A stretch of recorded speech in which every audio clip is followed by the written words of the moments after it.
अस्सलाम वालेकुम अज़ीज़ तलबा। आज का हमारा टॉपिक है साइटोस्केलेटन। साइटोस्केलेटन एक जाल होता है जो कि बना होता है माइक्रोट्यूब्यूल्स का और माइक्रोफिलामेंट्स का।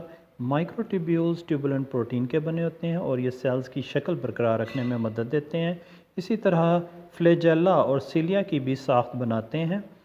दूसरी तरफ माइक्रोफिलामेंट्स जो हैं ये एक्टिन प्रोटीन के बने होते हैं और ये माइक्रोट्यूब्यूल्स की निस्बत बारीक होते हैं और ये भी सेल्स की शक्ल बरकरार रखने में मदद देते हैं। ये देखें, हमने साइटोस्केलेटन को तस्वीर में दिखाया हुआ है।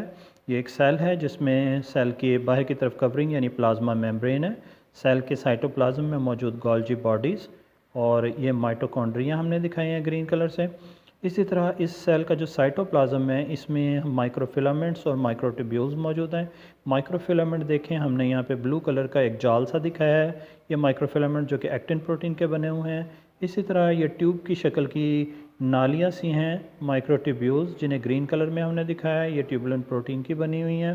ये माइक्रोफिलामेंट और माइक्रोट्यूब्यूल्स जिन्हें मजमूई तौर पर साइटोस्केलेटन यानी सेल के अंदर पाया जाने वाला जाल कहते हैं, ये तस्वीर में हमने यहाँ वाज़ेह तौर पे दिखाया है। उम्मीद है आज की वीडियो आपको पसंद आएगी और आप इसे अच्छे तरीके से समझ सकेंगे। अपना ख्याल रखिएगा। खुदा हाफिज़।